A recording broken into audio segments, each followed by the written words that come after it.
Hello everyone, welcome to NEET PG series. मैं हूं Aadesh from Learner Hub, the free learning platform जहां आप पढ़ते हो maths, physics, chemistry and biology absolutely for free only at learnerhub.com।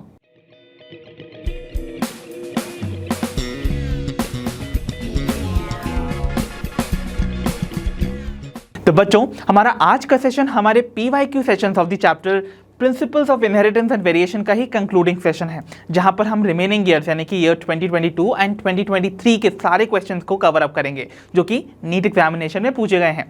So without wasting much time, let's get started.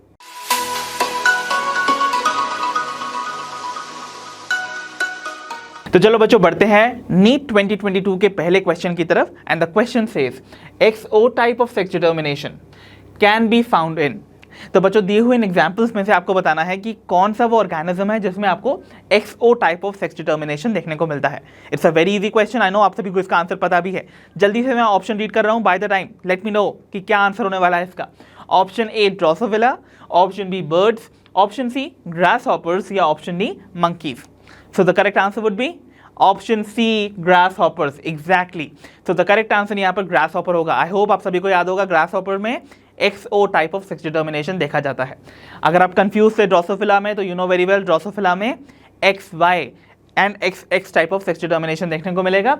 Similarly birds में आपको ZZ and ZW type of sex determination, and monkey since they are very close to us, इसीलिए वहां पर भी आपको XX और XY type of sex determination देखने को मिलता है। बट यहाँ पर बात की गई थी XO टाइप की, तो ऑब्वियसली XX और XO वाला आपको ग्रास हॉपर्स में देखने को मिलता है। Hence it is the correct answer. तो बच्चों, अब हमारी स्क्रीन पर प्रेजेंट है problem number 2। The question says given below are 2 statements. तो बच्चों, यहाँ पर इस क्वेश्चन में आपको 2 स्टेटमेंट दे रखी हैं, जिनको पढ़ने के बाद आपको बताना है कि कौन सी स्टेटमेंट से रिलेटेड यहाँ पर जो ऑप्शन दे रखे हैं वो करेक्ट हैं। ठीक है, ओके। तो सबसे पहले तो स्टेटमेंट 1 की बात करते हैं। स्टेटमेंट 1 में हमसे बोला जा रहा है कि Mendel studied 7 pairs of contrasting traits in pea plants and proposed the laws of inheritance. तो बच्चों, इस स्टेटमेंट के अकॉर्डिंग मेंडल ने पी प्लांट्स में 7 पेयर्स ऑफ कॉन्ट्रास्टिंग ट्रेट्स को स्टडी किया था और उसके बाद प्रपोज किया था द लॉज ऑफ इनहेरिटेंस। तो क्या ये स्टेटमेंट करेक्ट है? ऑब्वियसली हमने अभी तक जितनी चीज़ें पढ़ी हैं, we can recall it so far कि मेंडल ने अपने एक्सपेरिमेंट्स में इन टोटल 7 कैरेक्टर्स को स्टडी किया था and each character had 2 contrasting traits. तो इसका मतलब टोटल कितने ट्रेट्स को उन्होंने स्टडी किया होगा? 7 to the 14, राइट? तो इसका मतलब क्या हुआ? In total he studied 7 pairs of contrasting traits, और उसके बाद जब उन्होंने अपने एक्सपेरिमेंट्स को परफॉर्म किया था, स्टडी करने के बाद ही proposed the laws of inheritance. तो ये स्टेटमेंट परफेक्टली करेक्ट है, ऑब्वियसली, राइट? तो इसके आगे हम एक छोटा सा टिक लगा लेते हैं। Fine, okay. Then we move on to statement 2। Now statement 2 क्या कहती है? 7 characters examined by Mendel in his experiments on the pea plants were. तो भाई यहाँ पर आपको जो 7 कैरेक्टर्स मेंडल ने स्टडी किए थे ना, वो आपके सामने मेंशन है। देखें कौन कौन से हैं वो। Seed shape and colour, okay, flower colour, pot shape and colour, flower position and the stem height. तो बच्चों, ये जो आपको 7 कैरेक्टर्स दे रखे हैं, क्या ये सारे के सारे कैरेक्टर्स मेंडल ने स्टडी किए थे? याद कीजिए, मैंने आपको सारे वो कैरेक्टर्स, उनके कॉन्ट्रास्टिंग ट्रेट्स बताए हुए हैं। याद कीजिए, हमने स्टार्ट किया था with the stem height. Stem height के बाद हमने देखा था स्टेम पर क्या लगते हैं? फ्लावर। फ्लावर में उनका कलर और पोजीशन की बात हुई थी। तो देखो, स्टेम हाइट भी है यहाँ पर, फ्लावर का कलर और उसकी पोजीशन की बात भी हो रही है। ठीक है, अब फ्लावर आगे जाके मैच्योर करता है into the fruit which is the pod. अब पॉट का यहाँ पर क्या देखा गया था? Colour as well as the shape. तो यहाँ पर पॉट शेप एंड कलर दोनों देखे जा रहे हैं, परफेक्टली करेक्ट। और उसके बाद आपको पता है पॉट के अंदर लगते हैं सीड्स, और सीड के भी यहाँ पर कलर और शेप दोनों को स्टडी किया गया था। तो यहाँ पर seed shape and seed colour भी मेंशन है। इसका मतलब इन टोटल जो 7 कैरेक्टर्स हम रिकॉल कर पा रहे हैं, they all are present in statement 2। इसका मतलब स्टेटमेंट 2 भी करेक्ट है। दैट मीन्स यहाँ पर इसके आगे भी आप एक टिक लगा लीजिए। तो in totality we see statement 1 and 2 both are correct. So आगे का क्वेश्चन रीड करें तो उसमें बोला जा रहा है in the light of the above statements choose the correct answer from the options given below. तो ऑप्शन जो आपको दे रखे हैं वो सिंपली बताना है आपको कि कौन सा स्टेटमेंट करेक्ट है, कौन सा रॉन्ग है। तो यहाँ तो दोनों ही स्टेटमेंट्स करेक्ट हैं। इसका मतलब कौन सा स्टेटमेंट करेक्ट होने वाला है? Obviously both statements are going to be correct. तो इसका मतलब वो ऑप्शन करेक्ट होगा जहां पर दोनों को सही बताया जा रहा है, and that is option A, that says both statement 1 and statement 2 are correct. तो इसका मतलब option A is correct in this case. तो बच्चों आइए बढ़ते हैं towards problem number 3। The question says which of the following occurs due to the presence of autosome linked dominant trait. तो भाई एक ऐसा डोमिनेंट ट्रेट अगर एक ऑटोसोम से लिंक्ड हो जाता है या फिर एसोसिएट हो जाता है तो इनमें से कौन सा डिसऑर्डर आपको अराइज होता हुआ नजर आएगा। ऑप्शन है हमारे पास, ऑप्शन है sickle cell anaemia, option B है myotonic dystrophy, option C haemophilia या ऑप्शन डी थैलेसीमिया।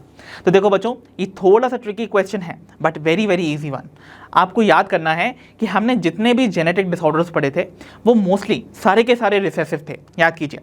तो भाई ऑब्वियस है अगर हम वो सारे के सारे रिसेसिव ट्रेट वाले डिसऑर्डर्स को एलिमिनेट कर देंगे तो फाइनली हम जिसके साथ बचेंगे वो एक डोमिनेंट ट्रेट वाला डिसऑर्डर ही होगा, इजंट इट। तो देखो रिकॉल करो, मैंने आपको बताया था सिकल सेल एनीमिया एक रिसेसिव डिसऑर्डर है ना, यानी कि ये एक रिसेसिव ट्रेट है जो कि एसोसिएटेड होता है विद एन ऑटोसोम। तो this is an autosome linked recessive disorder. तो ये क्या है, एक ऑटोसोम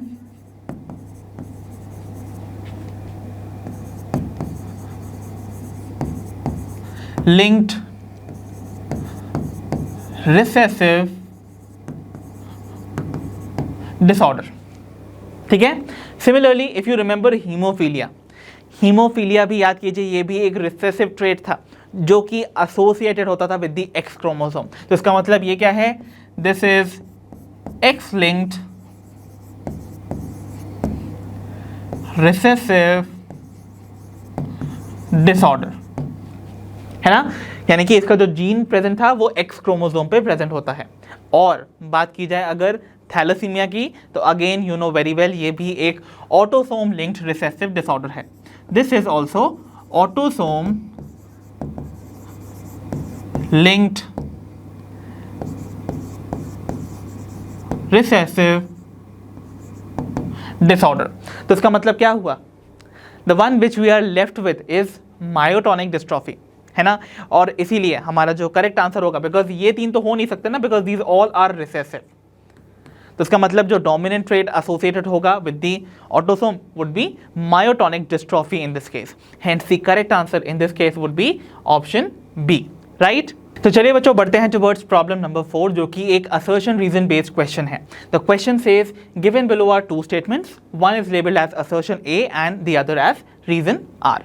अब देखो यहाँ पर असर्शन क्या कह रहा है, असर्शन में जो स्टेटमेंट आपको दे रखी है that is Mendel's law of independent assortment, बात की जा रही है लॉ ऑफ इंडिपेंडेंट असॉर्टमेंट की, does not hold good for those genes that are located closely on the same chromosome. तो बोला जा रहा है मेंडल का जो लॉ ऑफ इंडिपेंडेंट असॉर्टमेंट है वो उन जीन्स के लिए एप्लीकेबल नहीं है जो कि क्लोजली लोकेटेड होते हैं ऑन द सेम क्रोमोसोम। तो ऑब्वियसली याद कीजिए मैंने इस चीज़ को आपको बताया भी था, जो भी सिंगल क्रोमोसोम पे अटैच जीन्स हैं they all tend to inherit together, है ना, वो एक साथ इनहेरिट करने की टेंडेंसी रखते हैं जिसे हम लिंकेज बुलाते हैं, इजंट इट। तो इसका मतलब ऐसे में उनका जो सेपरेशन है, उनका जो असॉर्टमेंट होना है वो बेसिकली इंडिपेंडेंट नहीं होगा, ठीक है। तो याद कीजिए मैंने आपको बताया भी था कि मेंडल का जो लॉ ऑफ इंडिपेंडेंट असॉर्टमेंट है वो इन जीन्स के लिए एप्लीकेबल है जो दो डिफरेंट क्रोमोसोम्स पे प्रेजेंट होंगे, नॉट द वन जो कि सेम ही क्रोमोसोम पे प्रेजेंट होते हैं। तो ये स्टेटमेंट तो असर्शन बता रही है हमको। व्हाट डज द रीजन से, रीजन कह रहा है कि closely located genes assort independently. क्या ये स्टेटमेंट पहली चीज से आप बताइए करेक्ट है? Obviously not. मैंने अभी आपको बताया जो क्लोजली लोकेटेड जीन्स होते हैं डेफिनेटली वो एक ही क्रोमोसोम पे प्रेजेंट होंगे, और क्या वो इंडिपेंडेंटली असॉर्ट हो सकते हैं? नहीं, वो इंडिपेंडेंटली असॉर्ट नहीं होते हैं। Why? Because they are very closely located, इसलिए उनकी टेंडेंसी होती है टू बी इनहेरिटेड टुगेदर। इसका मतलब ये वाला जो स्टेटमेंट है दिस इज इनकरेक्ट, वाइल ये तो करेक्ट था। तो ऑब्वियसली जब स्टेटमेंट ही इनकरेक्ट है तो ऑब्वियसली ये असर्शन का रीजन तो हो नहीं सकता। तो if we see the particular option जो हमें दे रखे हैं, it says in the light of the above statement choose the correct answer from the options given below. तो देखो यहाँ पर आपको बताना है उस ऑप्शन को विच इज सेइंग कि असर्शन यहाँ करेक्ट है बट रीजन इज रॉन्ग। तो यहाँ पर A is correct, C option C में देखिए A is correct and R is not correct, इसीलिए हमारा आंसर यहाँ पर ऑप्शन सी होगा। I hope you got that right. तो चलो बच्चों बढ़ते हैं towards problem number 5। The question says if a colour blind female marries a man whose mother was also colorblind, okay, what are the chances of her progeny having color blindness? तो बच्चों सबसे पहले तो इस क्वेश्चन को अच्छे से समझो। क्वेश्चन बोल रहा है कि एक कलर ब्लाइंड फीमेल अगर मैरी करती है एक ऐसे मेल के साथ जिसकी मदर भी कलर ब्लाइंड थी, ठीक है, तो आपको बताना है कि कितने % चांसेस हैं उस कपल के प्रोजेनी के कलर ब्लाइंड होने के। ठीक है, तो देखो यहां पर हम जो भी इंफॉर्मेशन हमारे पास प्रेजेंट है उसको हम अच्छे से समझ लेते हैं, लिख लेते हैं, ताकि हमको अच्छी अंडरस्टैंडिंग हो सके। वाइल ऑप्शंस आपके सामने यहाँ दे रखे हैं 25%, 50, 75 एंड 100%। तो we'll try to figure out कि भाई यहाँ पर क्या प्रोबेबल प्रोजेनी के चांसेस हैं। ओके, सो यहाँ पर बात की जा रही है जिस फीमेल की, तो the female over here is going to be colour blind. अब याद कीजिए कलर ब्लाइंडनेस का जो जीन है that is present on the X chromosome. अब अगर फीमेल है तो फीमेल के पास दोनों ही एक्स क्रोमोसोम्स प्रेजेंट होते हैं, और for a female to be colour blind उसके दोनों ही क्रोमोसोम्स पे ये जीन्स प्रेजेंट होने चाहिए, because you know very well जो आपका कलर ब्लाइंडनेस है that is also recessive disorder. तो अगर एक सिंगल क्रोमोसोम भी नॉर्मल होता तो वो डोमिनेट कर जाता और जो आपका कलर ब्लाइंडनेस का जीन है वो एक्सप्रेस कर नहीं पाता। बट सिंस यहाँ पर कलर ब्लाइंड फीमेल है, इसका मतलब उसके दोनों ही एक्स क्रोमोसोम्स पे कलर ब्लाइंडनेस के जीन्स प्रेजेंट हैं। ठीक है, something like this. Now we talk about the male. They are saying कि भाई जो मेल है, मेल की जो मदर थी she was also colour blind. तो मेल का आपको बताना है कि उसका जेनेटिक कॉन्स्टिट्यूशन क्या होगा। सी यहां पर बात की जा रही है मदर की। Mother was colour blind, obviously यही कंडीशन होगी, है ना, मदर की भी, इस मेल के मदर की आई एम टॉकिंग अबाउट। ठीक है, अब देखो यू नो वेरी वेल अगर ये एक मेल है तो इसके पास एक एक्स क्रोमोसोम होगा, एक वाई क्रोमोसोम होगा कि नहीं होगा।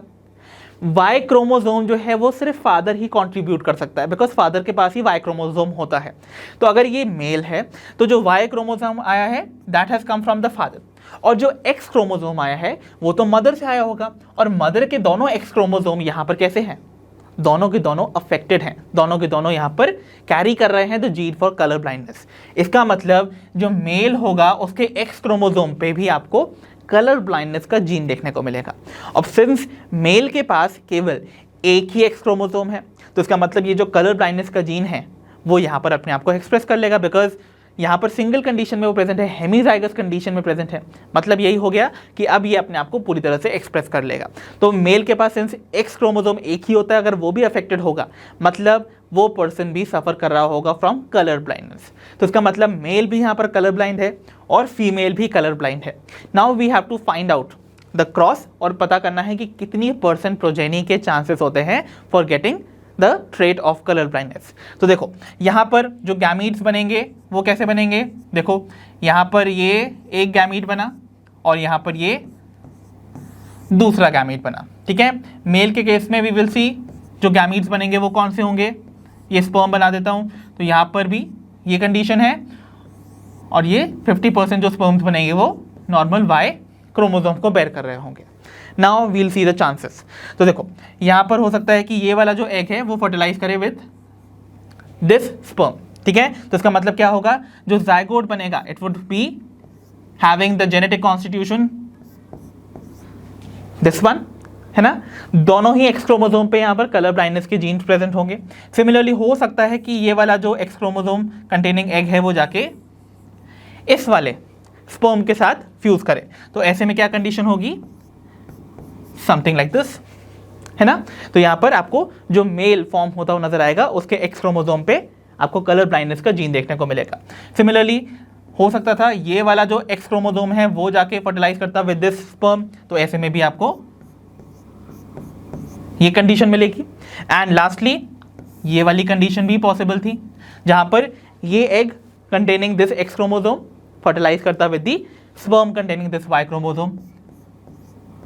तो देखो यहां पर ये प्रोबेबल प्रोजेनी है, दिस इज द प्रोजेनी। अब प्रोजेनी में देखो यहां पर हम सबकी कंडीशंस को देखो, आपको पता है एक्स एक्स है तो she is going to be the female, ये मेल्स हैं। ठीक है, तो देखो यहां पर जो फीमेल प्रेजेंट है उसके दोनों ही एक्स क्रोमोसोम पे कलर ब्लाइंडनेस का जीन है, मतलब यहां पर she is an affected female, तो ये कलर ब्लाइंड होगी। सो मैं यहां पर कलर ब्लाइंड फीमेल मेंशन कर देता हूं। ठीक है, सिमिलरली इस कंडीशन को देखो, एक्स वाई है इसका मतलब मेल है, मेल के पास एक एक्स क्रोमोसोम है वो भी gene for colour blindness carry कर रहा है, इसका मतलब मेल यहां पर कलर ब्लाइंड होगा। ठीक है, सिमिलरली यहां कंडीशन देखो, ये भी वही है, female with both the X chromosome affected with colour blindness gene, इसका मतलब ये भी कलर ब्लाइंड फीमेल ही होने वाली है, और ये आप भी बताओ कलर ब्लाइंड मेल। तो इसका मतलब जितने भी प्रोबेबिलिटी है, all 4 of the 4 progenies are going to be suffering from colour blindness. तो इसका मतलब क्या हुआ, यहां पर the correct answer would be सी।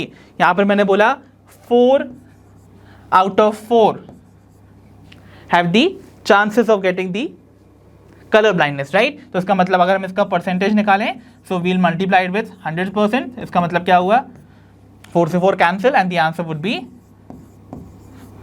100%। तो कौन सा करेक्ट आंसर होगा यहाँ पर, ऑप्शन डी 100%। आई होप आपको ये क्रॉस अच्छे से समझ आई होगी और ये क्वेश्चन भी। तो बच्चों आइए बढ़ते हैं towards problem number 6। The question is very tricky and आपको बहुत अच्छे से इसको समझना है।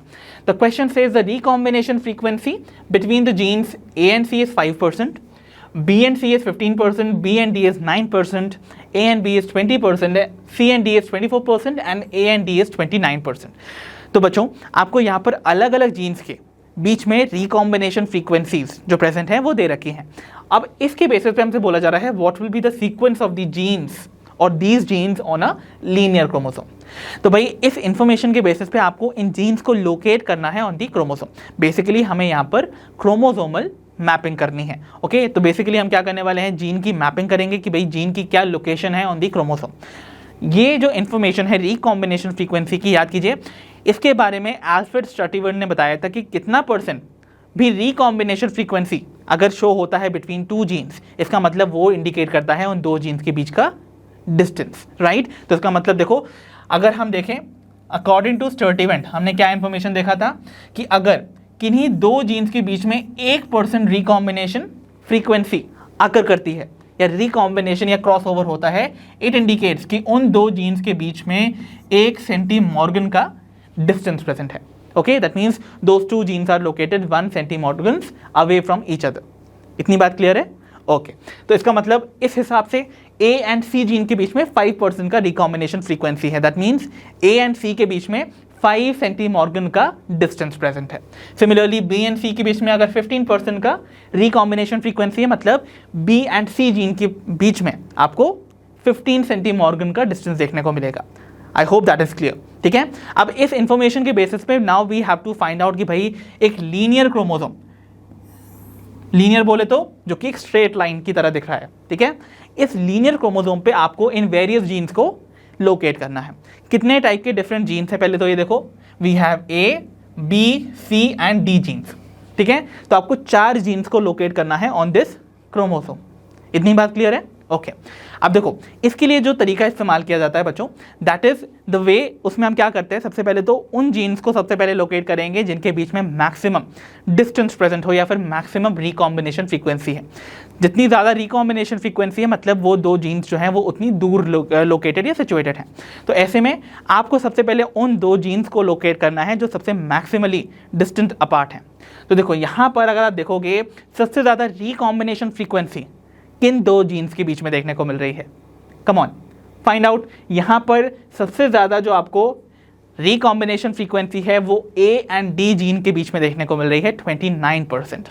मतलब ए एंड डी जीन के बीच में, देखो यहाँ पर मैं लिख दूँ ए एंड डी जीन के बीच में जो डिस्टेंस प्रेजेंट है दैट इज 29 सेंटीमॉर्गन। तो इन 2 जीन्स को हम सबसे पहले लिख लेंगे। ठीक है, तो यहाँ पर वील मेक कि भाई ये हमारा है ए जीन एंड ये है हमारा द डी जीन। इतनी बात clear? Okay now what is going to happen, अब हमको प्लेस करना है बाकी के और जीन्स को। कौन कौन से जीन्स रह गए? B and C genes. ठीक है, इसको मैं चाहो तो मैं लिख भी दूं, दिस इज 29 सेंटीमॉर्गन्स अपार्ट। नाउ अब जो बी जीन है उसको हमें लोकेट करना है। बी जीन कहाँ आ सकता है? या तो इन दोनों के बीच में आ सकता है या इनके बाहर भी हो सकता है। ए से लेफ्ट भी हो सकता है, डी से राइट भी हो सकता है। और अगर वो ए एंड डी के बीच में प्रेजेंट है, इसका मतलब जो उसका लोकेशन होगा बिटवीन दीज 2 जीन्स वो इक्वी डिस्टेंट होना चाहिए या फिर एट अ डिस्टेंस जिनको ऐड करने पे हमको इनके बीच का डिस्टेंस मिले। मतलब मुझे ऐसी कंडीशन चेक करनी है कि अगर मुझे पता करना है कि मेरा जो बी जीन है वो ए और डी के बीच में प्रेजेंट है, तो इसका मतलब उसका जो डिस्टेंस होगा बी जीन का from A and B gene का फ्रॉम डी, उनको ऐड करने पे आपको 29 सेंटीमॉर्गन ही आना चाहिए, the distance between A and D. तो ऐसे में सबसे पहले हम देखने वाले हैं उन कॉम्बिनेशंस को जहां पर बी एसोसिएटेड नजर आ रहा है विद ए एंड डी। तो देखो उन कॉम्बिनेशन को पहचानो। सबसे पहले तो यहां पर वो कॉम्बिनेशन बी एंड डी का तो एक यहां पर भी है, ये दिख रहा है, बी एंड डी के बीच का डिस्टेंस कितना है 9% या फिर 9 सेंटीमॉर्गन। तो इसको हम लिख लें बी एंड डी जो हैं उनके बीच में आपको 9 सेंटीमॉर्गन का डिस्टेंस मिला, और बी का ही हमें एसोसिएशन देखना है विद ए, क्योंकि हमको यह चेक करना है ना कि बी जो है अगर ए के साथ होता तो कितना डिस्टेंस है। तो बी और ए का जो कॉम्बिनेशन है वो यहां है, देखो। तो देखो यहां पर ये 20% है, मतलब ए एंड बी के बीच में या फिर बी एंड ए के बीच में। So will write A and B के बीच में 20 सेंटीमॉर्गन का डिस्टेंस प्रेजेंट है। ओके, अब अगर बी इस ए और डी के बीच में प्रेजेंट होगा, मींस देखो यहां पर अगर हम इन दो को ऐड करें, ठीक है, leaving behind the what, leaving behind the common term. तो कॉमन टर्म यहां पर बी को हम छोड़ देते हैं, तो ए और डी के बीच का डिस्टेंस मिल जाएगा हमको, कितना आ रहा है 20 + 9 29। इसका मतलब क्या हुआ, इसका मतलब बी जो है वो ए और डी के बीच में सिचुएटेड है, ठीक है। तो देखो यहां पर आपका जो बी जीन होगा वो कहां होगा, it is at a distance of 20 centimorgan from A. तो बी जीन जो है वो यहां पर कहीं होना चाहिए। बी जीन जो है वो यहां से लेकर, देखो ए और बी के बीच में 20 सेंटीमॉर्गन का डिस्टेंस है, तो इसका मतलब बी एंड डी के बीच में कितना होगा, सोचो जल्दी से। अगर ये total distance A and D का 29 है और ए से लेकर बी का 20 है, तो इसका मतलब यहां पर कितना होना चाहिए, ऑब्वियसली 9 सेंटीमॉर्गन, जैसा कि आपको दे भी रखा है बी और डी के बीच में 9 सेंटीमॉर्गन प्रेजेंट है, ठीक है। इसका मतलब क्या हुआ, हमारा जो बी जीन था वो ए एंड डी के बीच में प्रेजेंट है। ओके, तो हमने देखो ए बी और डी जीन को यहां लोकेट कर लिया। Now it is turn of the C gene. अब सी जीन के बारे में बात करते हैं। सी जीन का क्या क्या कंडीशन हो सकती है, देखो जो सी जीन है वो या तो ए और बी के बीच में प्रेजेंट हो सकता है या फिर बी और डी के बीच में, ठीक है। तो हमें देखना है भाई वो इन दोनों में से किन के बीच में लोकेटेड है, इतनी बात क्लियर।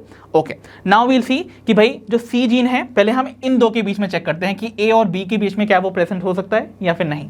तो ऐसे में अगेन हमें वो कंडीशन या वो कॉम्बिनेशन देखने हैं जहां पर सी जीन ए के साथ भी एसोसिएशन शो कर रहा है और बी के साथ। तो भाई ए एंड बी कहां कहां पर प्रेजेंट है, देखो सी के साथ यहां पर ए एंड सी के बीच में यहां पर 5% यानी कि 5 सेंटीमॉर्गन का डिस्टेंस बता रहा है, और बी एंड सी के बीच में ये 15% यानी कि 15 सेंटीमॉर्गन का। तो ये भी लिख लेते हैं, that means A and C is 5 centimorgan and B and C is 15 centimorgan. अगर हम अगेन इन दोनों को ऐड करें, let's add them without adding the common term. Common term को छोड़ देते हैं थोड़ी देर के लिए। तो देखो कॉमन टर्म क्या है यहाँ पर, C। इसको छोड़ के अगर हम A और B का डिस्टेंस निकालेंगे तो 5 + 15 becomes 20। तो क्या A और C, sorry A and B, because यहाँ पर C कॉमन था ना, तो A एंड B के बीच का जो डिस्टेंस है वो क्या 20 आ रहा है, definitely yes. A and B का जो डिस्टेंस है वो 20 ही है। मतलब क्या हुआ, आपका जो C जीन है वो लोकेटेड होगा over here, somewhere over here. तो इसका मतलब देखो A से लेकर जो डिस्टेंस है C का, that is 5 centimorgan, that means over here, ठीक है। तो इसका मतलब ये आपका C जीन है बच्चों, तो C gene over here. And बाकी का रिमेनिंग डिस्टेंस कितना होगा, निकालो जल्दी से, that is going to be 20 - 5 15 centimorgan. तो इस हिसाब से जो हमारा पर्टिकुलर इंफॉर्मेशन था वो यहाँ पर पूरी तरह से कंप्लीट हो जाता है, ठीक है। और इस बेसिस पे हम बाकी को वेरीफाई भी कर सकते हैं। हमारे पास क्या बचा है, ओनली सी एंड डी। तो सी एंड डी के बीच में 24% का आपको रिकॉम्बिनेशन देखने को मिलना चाहिए था। तो देखने को मिल रहा है क्या, सी एंड डी के बीच में, देखो सी से लेकर डी तक के बीच में सी यहाँ पर 15 था और यहाँ पर ये 9 है, तो इसका मतलब ये वाला डिस्टेंस 15 + 9 बिकम्स 24 सेंटीमॉर्गन। तो इसका मतलब देखो हमने इन जीन्स को करेक्टली लोकेट कर लिया है on the chromosome. That means the correct sequence would be A, C, B and D। ठीक है, तो यहाँ पर कौन सा वो ऑप्शन है जहाँ पर ये ऑर्डर दे रखा है, that is option D, A, C, B and D। Hence the correct answer would be option D। I hope you got this question very well। तो आइए बच्चों बढ़ते हैं towards problem number 7। The question says given below are two statements। तो बच्चों यहाँ पर आपको दो स्टेटमेंट दे रखी हैं। Statement 1 says sickle cell anemia and hemophilia are autosomal dominant traits। तो क्या ये स्टेटमेंट करेक्ट है बच्चों? देखिए ऐसा ही क्वेश्चन हमने पहले भी डिस्कस किया है। तो क्या सिकल सेल अनीमिया और जो हीमोफीलिया हैं are they autosomal dominant traits? क्या ये करेक्ट है? No, you know very well, ये दोनों के दोनों पहली चीज़ तो रिसेसिव ट्रेट्स है। फर्स्टली दोनों रिसेसिव हैं, जिनमें से जो सिकल सेल एनीमिया है ये ऑटोसोम लिंक्ड है। So this is autosomal recessive disorder. ठीक है, सिमिलरली जो हीमोफीलिया है ये ऑटोसोम पे लिंक नहीं है, it is linked with the X chromosome. इसका मतलब ये एक एक्स लिंक्ड रिसेसिव डिसऑर्डर है। सो रिमेंबर, ऑटोसोमल वर्ड भी गलत है when it comes to hemophilia, और dominant is completely wrong because these both disorders are recessive disorders. ठीक है, तो इसका मतलब ये स्टेटमेंट आपकी रॉन्ग है। ठीक है, चलिए बढ़ते हैं स्टेटमेंट 2 की तरफ। स्टेटमेंट 2 कह रही है कि भाई sickle cell anaemia and haemophilia are disorders of the blood. तो ये तो बिल्कुल करेक्ट है, इसमें तो कोई किसी को डाउट होगा भी नहीं कि सिकल सेल एनीमिया और हीमोफीलिया जो है वो ब्लड रिलेटेड डिसऑर्डर्स हैं। ये स्टेटमेंट आपकी करेक्ट है। मतलब अब देखो, अगर आपको यहाँ से बोला जाए टू फाइंड आउट भाई कि कौन सा ऑप्शन करेक्ट है, so in the light of the above statement you have to choose the one which is correct. तो इसका मतलब आपको वो ऑप्शन फाइंड करना है जो बता रहा है statement 1 as incorrect and statement 2 as correct. तो statement 1 is incorrect but statement 2 is correct. इसका मतलब हमारा ऑप्शन ए ही करेक्ट होगा इन दिस केस। तो आइए बच्चों बढ़ते हैं towards problem number 8। The question says the chromosomal theory of inheritance was proposed by. Very easy question, right? कि भाई क्रोमोसोमल थ्योरी ऑफ इनहेरिटेंस किसने प्रपोज की थी? ऑप्शन है हमारे पास, option A Robert Brown, option B Thomas Morgan, option C Sutton and Boveri, या फिर option D Gregor Mendel. The correct answer is option C Sutton and Boveri, right? So you know, बाकी की चीज़ें भी हम बता देते हैं भाई। रॉबर्ट ब्राउन जो है उन्होंने डिस्कवर किया था the nucleus, then Thomas Morgan ने वेरीफाई किया था, एक्सपेरिमेंटली प्रूव किया था the chromosomal theory of inheritance and he also proposed the concept of linkage. Similarly Gregor Mendel, आप जानते हो भाई, he propose the laws of inheritance. But बात की जा रही है अगर chromosomal theory of inheritance, it was proposed by Sutton and Boveri. The correct answer is option C. तो चलिए बच्चों बढ़ते हैं टुवर्ड्स प्रॉब्लम नंबर 9। बहुत ही इंपॉर्टेंट क्वेश्चन है बच्चों। देखिए ये एक क्रॉस बेस्ड क्वेश्चन है, तो इसलिए आपको भी मेरे साथ इसको प्रैक्टिस करना है। आइए समझते हैं इस क्वेश्चन को पहले तो कि क्या कह रहा है ये क्वेश्चन।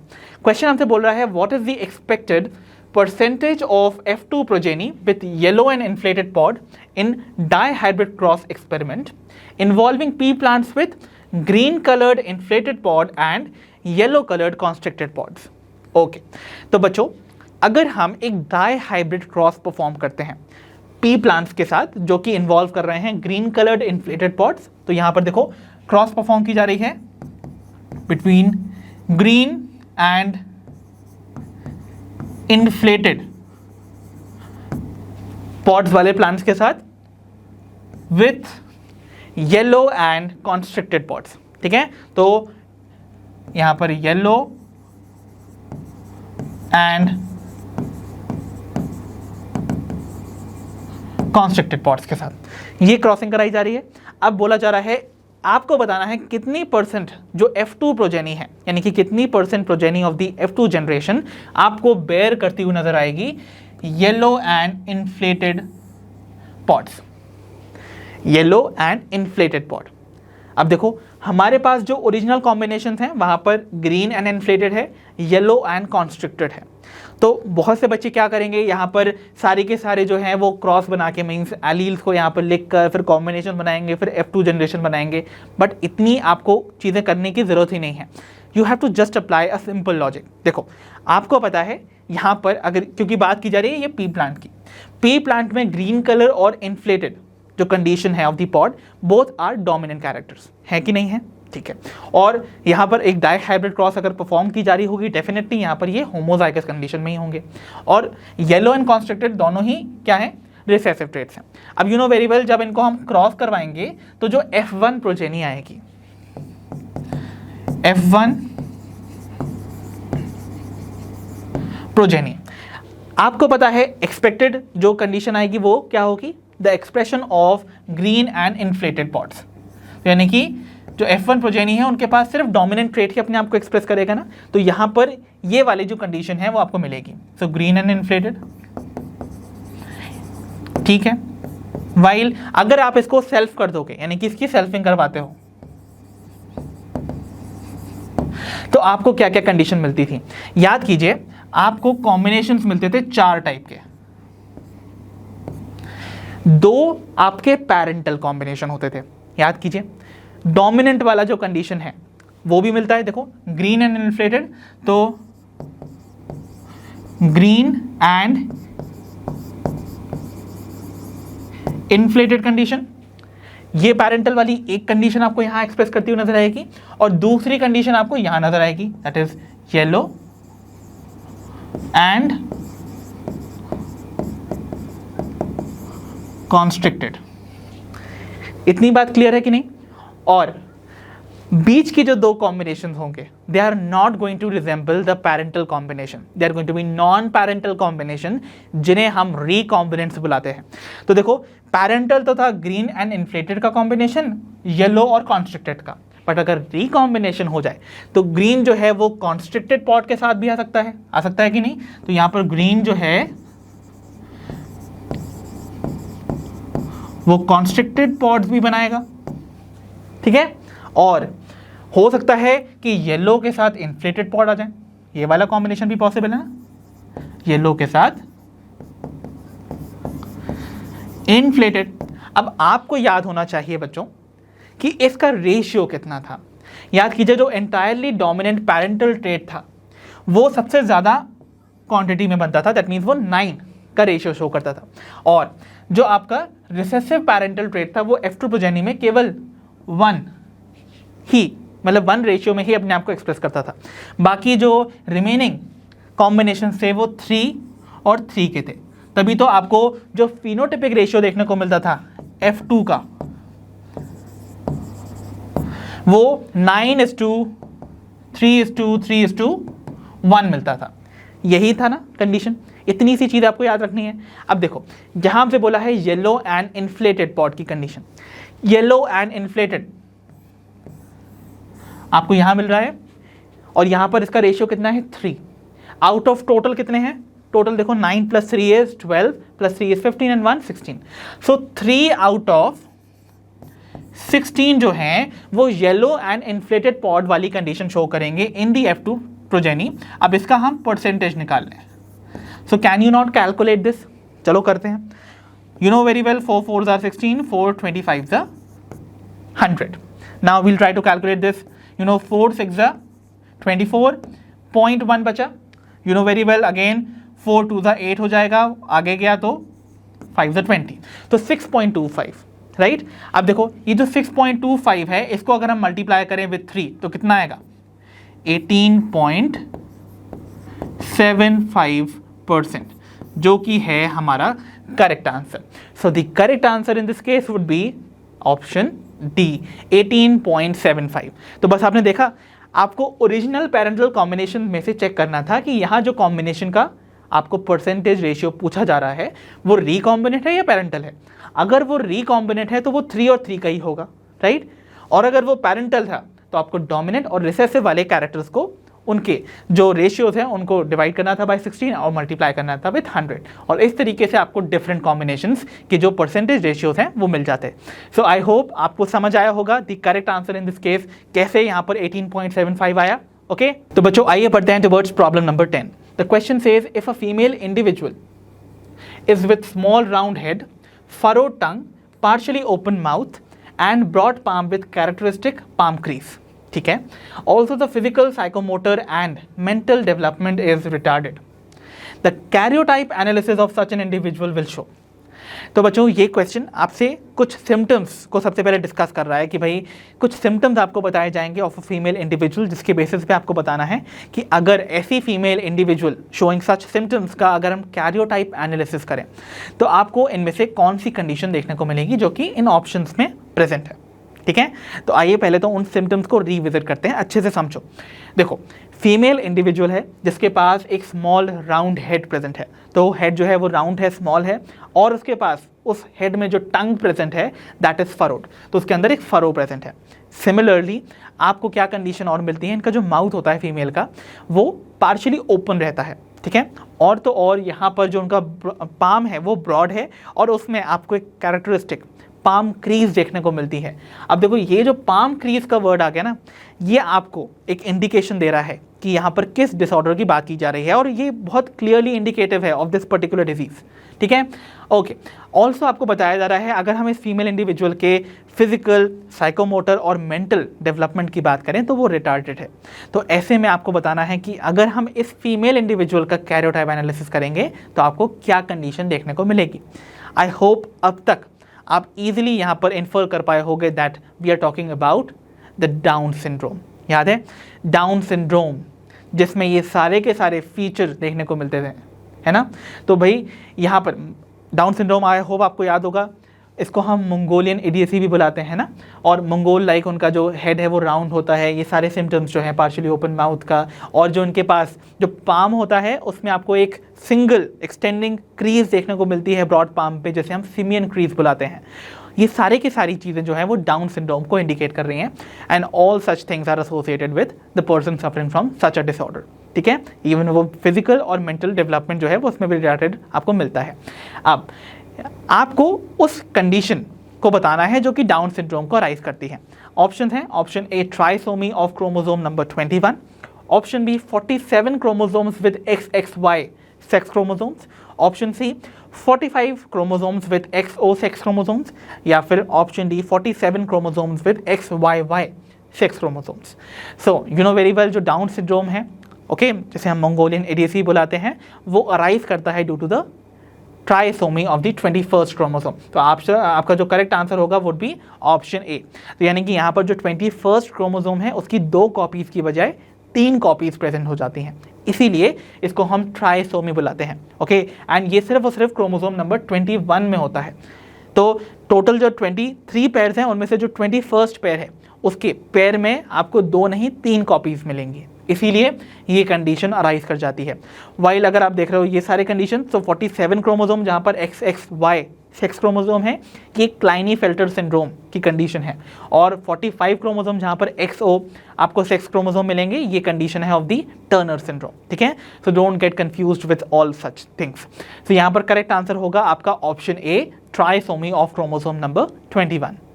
तो बच्चों आइए बढ़ते हैं towards problem number 11। The question says select the incorrect match regarding the symbols used in the pedigree analysis. तो pedigree analysis में इस्तेमाल होने वाले इन symbols के incorrect match को आपको आइडेंटिफाई करना है। देखिए ऑप्शन ए में आपको यहाँ पर जो सिंबल दिखाया जा रहा है that is of a male individual. देखिए यहाँ पर एक मेल इंडिविजुअल है और वो एक लाइन के थ्रू अटैच्ड है विद द फीमेल इंडिविजुअल। अब देखो मेल इंडिविजुअल फीमेल के साथ सिंगल लाइन से अटैच्ड है, इट शोज मेटिंग, और जो ऑफस्प्रिंग प्रोड्यूस होगी वो एक वर्टिकल लाइन से रिप्रेजेंट की जाती है। अब यहाँ पर वर्टिकल लाइन में ये ऑफस्प्रिंग है, and since again this is a square, और स्क्वायर जो है वो इंडिकेटिव होता है ऑफ द मेल चाइल्ड। अब यहाँ पर मेल इंडिविजुअल है जो कि यहाँ पर सॉलिड है, दैट मीन्स इसके अंदर कलर फिल्ड है, तो ऐसे में it is affected with the disease. Since यहाँ पर जो मेल और फीमेल पेरेंट्स थे उनके अंदर कोई भी कलर फिल्ड नहीं था, इसका मतलब दे वर अनअफेक्टेड विद द डिजीज। तो ऐसे में क्या रिप्रेजेंट किया जा रहा है, parents with male child affected, है ना। तो ये तो मैच परफेक्टली करेक्ट है, राइट। तो इसका मतलब ये तो हमारा करेक्ट आंसर हो नहीं सकता, we will have to eliminate it. Then we have the B option that says this symbol, जहाँ पर देखिए ये सिंबल जो है इट मोर और less appears like a diamond, जहाँ पर ना तो ये स्क्वायर की तरह दिख रहा है ना ही ये कंप्लीटली आपको एक सर्कल की तरह दिख रहा है। तो ना ही ये फीमेल ना ही ये मेल, दोनों की तरह इसको स्पेसिफाई नहीं किया जा सकता इनके सेक्स को। तो इसका मतलब इस इंडिविजुअल की जो सेक्स है दैट इज अनस्पेसिफाइड। तो इसका मतलब ये हुआ कि ये वाला एक अनस्पेसिफाइड सेक्स को डिटर्मिन कर रहा है, दैट मीन्स ये करेक्टली मैच्ड है ना। तो मतलब ये भी हमारा करेक्ट आंसर नहीं हो सकता because we have to find incorrect match. ठीक है, then we have option C. Option C says देखो यहाँ पर एक स्क्वायर बॉक्स है, इस स्क्वायर बॉक्स के अंदर आपको कलर फिल्ड नजर आ रहा है, it is a solid square box. अब देखो अगर ये सॉलिड स्क्वायर बॉक्स है मतलब ये इंडिविजुअल तो मेल है और साथ ही साथ वो अफेक्टेड है विद द डिजीज, तो इसका मतलब this is showing an affected individual, and ये भी तो करेक्ट है बच्चों, तो इसका मतलब इसको भी हमें करना पड़ेगा eliminate. And finally we are left with the last option. अब ये तो करेक्ट होना ही है, तो देखो यहाँ पर एक आपको बॉक्स यानी कि एक स्क्वायर बॉक्स को सिंगल लाइन से अटैच बताया जा रहा है with a circle which shows a female, तो यहाँ पर मेल एंड फीमेल के बीच में एक मेटिंग दिखाई जा रही है और इसको कॉरेस्पॉन्ड किया गया है विद कॉन्सेंग्विनियस मेटिंग। तो क्या ये कॉन्सेंग्विनियस मेटिंग से रिप्रेजेंट हो रहा है? कॉन्सेंग्विनियस मेटिंग आई होप आपको याद होगी, it shows the mating between the relatives. तो रिलेटिव्स के बीच में अगर मेटिंग या मैरिज हो जाती है that is shown by this condition, but the symbol used over here is wrong. The symbol for consanguineous mating is a double bar, ऐसे डबल लाइन होती है तभी वो कॉन्सेंग्विनियस मेटिंग को शो करता है।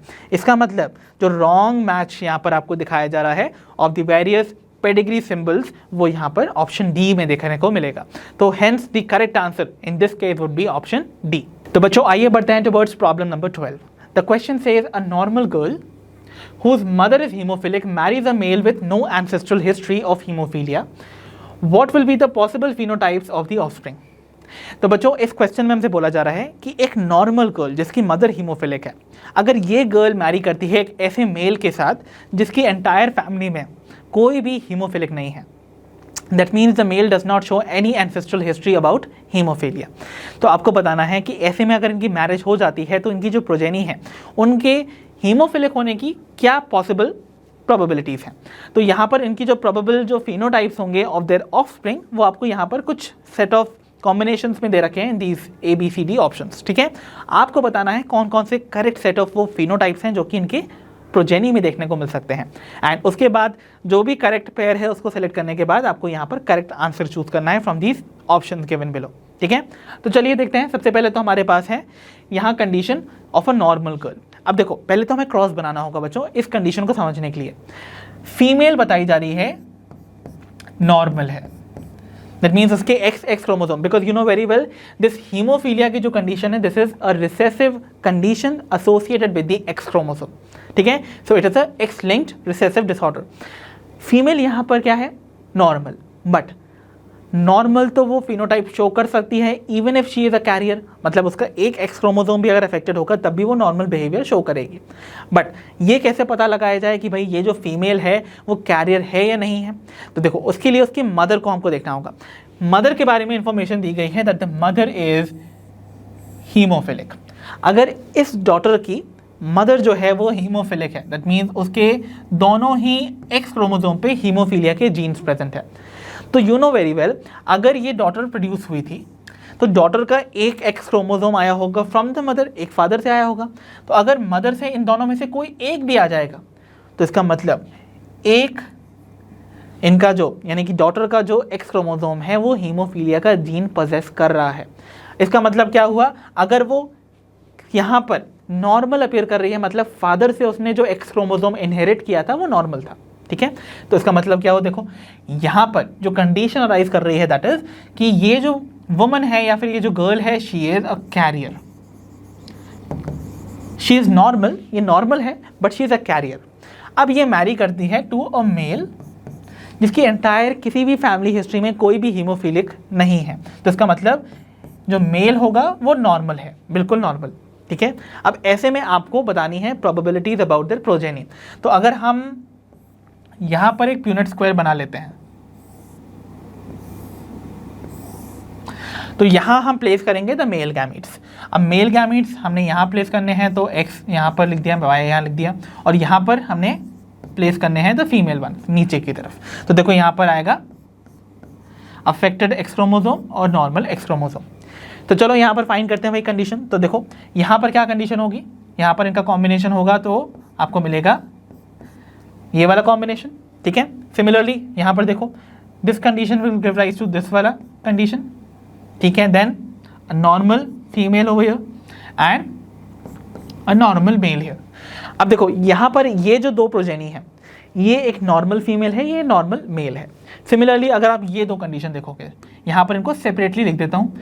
ये वाली जो कंडीशन है बच्चों, ये एक फीमेल डेवलप होगी एक्स क्रोमोसोम के साथ, but one of the X chromosome has this gene for hemophilia. So यहां पर she is going to be a carrier and वो नॉर्मल अपेयर करेगी। सो ये कैरियर तो है, साथ ही साथ ये नॉर्मल भी है, ठीक है।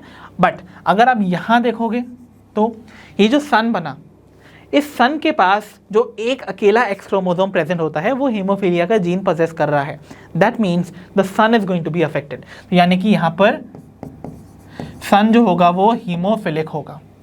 अब देखो ये कंडीशंस को आपको फाइंड करनी है इन दीज प्रोबेबल कंडीशंस, ठीक है। Let's try to find them out. So क्या यहां पर hemophilic son and haemophilic daughter मिलेगी आपको? देखो हीमोफिलिक सन तो मिल रहा है, बट कोई भी डॉटर, देखो ये दो डॉटर्स बन रही हैं, एक डॉटर कैरियर है बट नॉर्मल है और दूसरी एब्सोल्युटली नॉर्मल है। दैट मीन्स उसके पास कैरियर जीन भी नहीं है, ठीक है। तो ये वाली कंडीशन जो है आपको बता रही है कि यहाँ पर नॉर्मल डॉटर्स बनेंगी, ठीक है। सो हीमोफिलिक सन तो बन रहा है बट हीमोफिलिक डॉटर नहीं। इसका मतलब ये वाला जो ऑप्शन है हमें एलिमिनेट कर देना पड़ेगा, ठीक है। ठीक है, नाउ कंडीशन देखो ये वाली, haemophilic son and carrier daughter. Yes, haemophilic son and carrier daughter बनने के चांस है। देखो ये कैरियर डॉटर है और ये एक हीमोफिलिक सन है, तो ये कंडीशन तो दिख रही है ना आपको प्रोजेनी की, तो प्रोबेबल फिनोटाइप्स हो सकते हैं। इसका मतलब ये वाला जो फिनोटाइप है ये करेक्ट है, ठीक है। Then we have is normal daughter and normal son. तो क्या नॉर्मल डॉटर और नॉर्मल सन बन रहे हैं? ऑब्वियसली यहां पर ये दोनों नॉर्मल है, एग्जैक्टली ये पूरी तरह से नॉर्मल होने वाले हैं। तो इसका मतलब क्या हुआ, ये वाली कंडीशन भी करेक्ट है। Normal son and haemophilic daughter. Normal son क्या आपको देखने को मिल रहा है? ऑब्वियसली यस देखने को मिल रहा है। क्या हीमोफिलिक डॉटर देखने को मिल रही है? नहीं, दोनों की दोनों नॉर्मल है but one of them could be a carrier. तो इसका मतलब यहाँ पर हीमोफिलिक डॉटर तो नहीं बन रही है, ये वाला ऑप्शन भी कर दीजिए एलिमिनेट। तो यानी कि हमें उस ऑप्शन को चूज करना है जहाँ पर बी एंड सी को करेक्ट बताया जा रहा है, एंड बी एंड सी को करेक्ट बताया जा रहा है in option C. Hence the correct answer is option C in this case. तो चलिए बच्चों बढ़ते हैं towards problem number 13 and the question says frequency of recombination between gene pairs on same chromosome as a measure of the distance between genes to map their position on the chromosome was used for the first time by. तो बच्चों दिए हुए इन scientist में से आपको बताना है कौन से वो साइंटिस्ट है जिन्होंने बताया था कि अगर आपको जीन्स को लोकेट करना है या मैप करना है उनकी पोजीशन को ऑन द क्रोमोसोम, तो उसके लिए आपको इस्तेमाल करना होगा frequency of recombination between the gene pairs on that chromosome. मतलब एक ही क्रोमोसोम पे प्रेजेंट दो जीन्स के बीच में जो भी फ्रीक्वेंसी होती है ऑफ दैट रिकॉम्बिनेशन, उसका इस्तेमाल किया जा सकता है as the measure of the distance between those two genes. मतलब जितना % रिकॉम्बिनेशन फ्रीक्वेंसी है उतनी ज़्यादा डिस्टेंस होगा उन दो जीन्स के बीच में। ये बात किस साइंटिस्ट ने बताई थी जिसका इस्तेमाल किया गया था to construct the genetic maps या फिर क्रोमोसोम मैप्स, जिनमें कि हम डिस्टेंस बिटवीन द जीन्स को कैसे फाइंड आउट करते थे by finding out the frequency of recombination, और इसके अकॉर्डिंग हम क्रोमोसोम पे उन जीन्स को लोकेट करते थे या पोजीशन करते थे, ठीक है। तो देखो बच्चों यहाँ पर ये वाली बात आई होप आप सभी को अभी तक याद होगी। हमने ऐसे क्वेश्चन पहले भी डिस्कस किया है जहाँ पर हमने इसका एप्लीकेशन वाला पोर्शन देखा था। इनफैक्ट अपने पिछले PYQ सेशन में भी हमने इस क्वेश्चन को डील किया था। ऑप्शन है हमारे पास, option A Sutton and Boveri, option B Alfred Sturtevant, option C Hanking या option D Thomas Hunt Morgan. And you know very well the correct answer is Alfred Sturtevant. Alfred Sturtevant ने ही बोला था कि दो जीन्स के बीच में जितना % रिकॉम्बिनेशन फ्रीक्वेंसी है वो उसका डिस्टेंस इंडिकेट करता है बिटवीन दोज टू जीन्स। मतलब अगर मान लीजिए दो जीन्स हैं ए और डी, उनके बीच में अगर मैंने बोला 30% का रिकॉम्बिनेशन फ्रीक्वेंसी है, दैट मीन्स व्हाट, उसके बीच में 30 सेंटीमॉर्गन्स का यूनिट डिस्टेंस प्रेजेंट है। ओके, इस बात को आपको याद रखना है। तो 1% रिकॉम्बिनेशन फ्रीक्वेंसी इंडिकेट्स की 1 सेंटीमॉर्गन डिस्टेंस है between the genes. So I hope ये जो कॉन्सेप्ट था एल्फ्रेड स्टर्टिवेंट का आपको अच्छे से समझ आया होगा। इसका इस्तेमाल किया जाता है to construct the genetic maps. So the correct answer over here is option B. तो बच्चों आइए बढ़ते हैं towards problem number 14 and the question says the phenomenon of pleiotropism refers to. तो जो प्लियोट्रोपिज्म की फिनोमिना है बच्चों, इनमें से दिए हुए ऑप्शन में किस कंडीशन को डिस्क्राइब करती है? ऑप्शन है option A presence of 2 alleles each of the 2 genes controlling a single trait, या फिर option B a single gene affecting multiple phenotypic expression, option C more than 2 genes affecting a single character, या option D presence of several alleles of a single gene controlling a single crossover. तो बच्चों हमसे देखिए यहाँ पर अगर हम different options की बात करें तो पहले ऑप्शन बोला जा रहा है कि भाई एक से ज़्यादा एलील होना, यानी कि 2 एलील्स का होना, और दोनों एलील्स जो हैं, जो दोनों जीन्स हैं वो कंट्रोल करते हैं सिंगल ही ट्रेट को। ठीक है, तो ये तो नॉर्मल कंडीशन है ना। बट प्लियोट्रॉपिज्म में याद कीजिए हमने पढ़ा हुआ है कि नॉर्मली हम जानते हैं एक जीन जो है वो एक ही कैरेक्टर के एक्सप्रेशन को कंट्रोल करता है, बट अगर एक जीन एक से ज़्यादा कैरेक्टर के एक्सप्रेशन को कंट्रोल करने लगे तो उसको हम प्लियोट्रॉपिक जीन बुलाते हैं और इस फिनोमेना को प्लियोट्रॉपिज्म बुलाते हैं। मतलब देखिए यहाँ पर एक ही जीन एक से ज़्यादा कैरेक्टर्स को कंट्रोल करेगा, इसीलिए option B over here would be correct. देखो यहाँ क्या बोला जा रहा है, a single gene affecting multiple phenotypic expression, इसका मतलब ये वाला करेक्ट ऑप्शन होने वाला है बच्चों। ठीक है, ये तो नॉर्मल कंडीशन है, एक जीन के 2 एलील्स तो होते ही हैं ना नॉर्मल कंडीशन में, जो कि एक सिंगल ट्रेट के एक्सप्रेशन को कंट्रोल करते हैं। ओके, तो ये तो यहाँ पर रॉन्ग हुई हो जाता। फिर देखो more than 2 genes affecting a single character, जब 2 से ज़्यादा जीन एक ही कैरेक्टर को अफेक्ट करते हैं, देखो ऑपोजिट हुआ। प्लियोट्रॉपिज्म में एक जीन एक से ज़्यादा कैरेक्टर को क्या करते हैं, कंट्रोल करते हैं। बट अगर 2 से ज़्यादा जीन एक ही कैरेक्टर को कंट्रोल करें उसको हम बुलाते थे पॉलीजेनिक इनहेरिटेंस, जिसका एग्जाम्पल हमने देखा था, राइट। स्किन कलर का जो इनहेरिटेंस होता है ना वो उसमें आता है, तो ये एग्जाम्पल है ऑफ दी पॉलीजेनिक इनहेरिटेंस, तो इसका मतलब ये भी करेक्ट नहीं है। एंड ऑप्शन डी की बात करें, presence of several alleles of a single gene, अब एक ही जीन के बहुत सारे एलील्स अगर होंगे तो वो एग्जाम्पल होता है ऑफ मल्टीपल एलीलिज्म, तो यहाँ पर ये भी कंडीशन रॉन्ग है। तो इसका मतलब जो हमारा करेक्ट आंसर होगा over here would be option B in this case. तो बच्चों आइए बढ़ते हैं towards problem number 15 and the question says which of the following statements are correct about the Klinefelter syndrome. तो क्लाइनीफेल्टर सिंड्रोम से related आपको यहाँ पर कुछ स्टेटमेंट्स दे रखे हैं फ्रॉम ए टू ई, और आपको बतानी है कि भाई कौन कौन सी वो सेट ऑफ स्टेटमेंट्स हैं जो कि करेक्ट है from these options given below. ठीक है, okay, let us consider first of all ये सारी स्टेटमेंट्स हमसे क्या कह रही हैं। पहला जो स्टेटमेंट है regarding the Klinefelter syndrome is this disorder was first described by Langdon Down in 1866। क्या ये स्टेटमेंट करेक्ट है बच्चों? ऑब्वियसली नॉट, बिकॉज देखो क्लाइनीफेल्टर सिंड्रोम जो है उसके डिस्कवरर के नाम पे ही रखा गया इसका नाम, राइट। तो इसका मतलब उसके जो डिस्कवरर थे वो क्लाइनीफेल्टर थे, ना कि डाउन ने या फिर लैंगडन डाउन ने डिस्कवर किया था डाउन सिंड्रोम, और जो क्लाइनीफेल्टर सिंड्रोम है उसको डिस्क्राइब पहली बार किया था हैरी क्लाइनीफेल्टर ने। तो इसका मतलब क्या हुआ, ये वाला जो स्टेटमेंट है it is wrong. Then when we talk about the second statement that says such an individual has an overall masculine development, however the feminine development is also expressed। ठीक है, तो देखो ऐसे में बोला जा रहा है कि क्लाइनीफेल्टर सिंड्रोम में जो ओवरऑल डेवलपमेंट है वो एक मैस्कुलिन डेवलपमेंट है of a male. Okay, because you know well ये जो क्लाइनीफेल्टर सिंड्रोम है this is seen in the case of males, जहां पर आपको क्या एब्नॉर्मैलिटी देखने को मिलेगी in their chromosome. Remember this thing, this is represented by a condition which is represented something like this।